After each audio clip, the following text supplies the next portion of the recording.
Now, so the nature of Rome is to smash, pulverize, assimilate, mix together. In the 20th century, from the culture that came from Rome, which is Western culture, the one we all grew up in, it's from Rome. It also has Israel in it, the spiritual part. It's kind of a battle going on, even in America, which I'll get to. But in the 20th century, from that culture, from Rome, came the ideologies of political movements known as totalitarianism, where the state is everything. The state controls everything, assimilates everything. Happened in Nazi Germany, that was one form of it. Happened in the Soviet Union, another form of it. In George Orwell's book, 1984, a symbol is used to represent the totalitarian absolute state. You know what it is? It's a boot stamping on a face. A boot. Interesting because, again, Rome in the Bible here, feet. It also happened in Italy, where Rome was, where the movement in the 20th century was called fascism. Mussolini, fascism, which is the state. Do you know where the word fascism comes from? It comes from Rome, from the fourth creature. It was a symbol that the Romans used. It was a bundle of rods called the fasces. We get the word fascism from Rome. Seeks to trample down. You got Italy, Germany, Russia. The state seeks to control everything, what you bought, what you did, what you said. And when you look at the end times, it's the same thing. When you look about the kingdom of the Antichrist, it's the same thing. One of the key forces against these things stopping these things from taking over the world, you know what it was? Of course, God's hand, but it was America. God used America to stop the Nazis from taking over the world, stopping communism from taking over the world, stopping fascism from taking over the world. America was founded on the principle because America had a different kind of... America originally had Puritans who said, we're here to dedicate this to God. So it had a different view than Rome. The root of America was the individual is sacred before God, and no government has the right to come against your conscience with God. The individual is the one, not the government.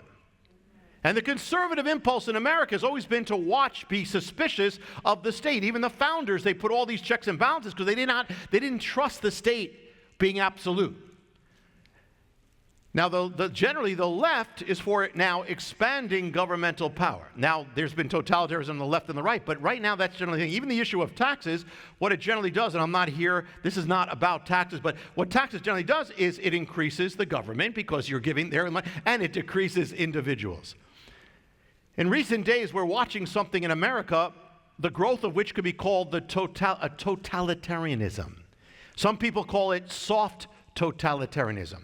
Though it tends to be of the left, it's not linked to a single ideology, which makes it more dangerous and more widespread.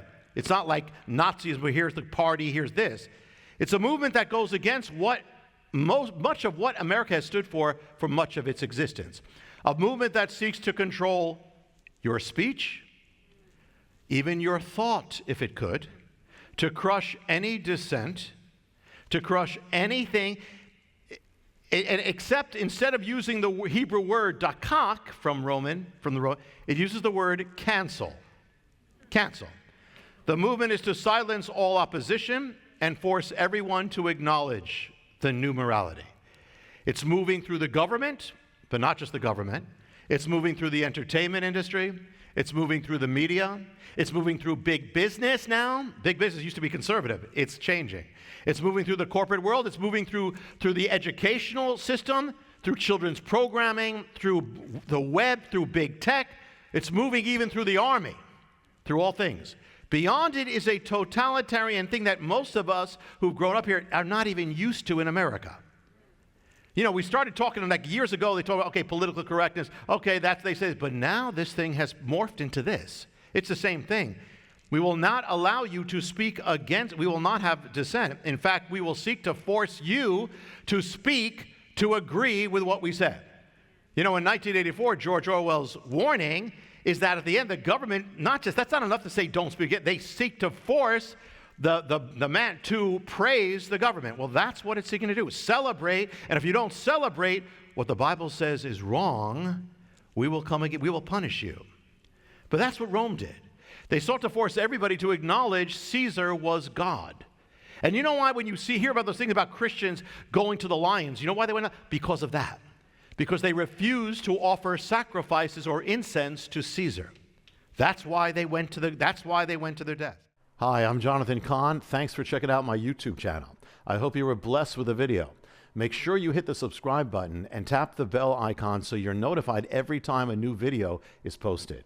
Feel free to share your reactions with your comments and how you were blessed. And share this video with your friends. Thanks for watching. See you next time.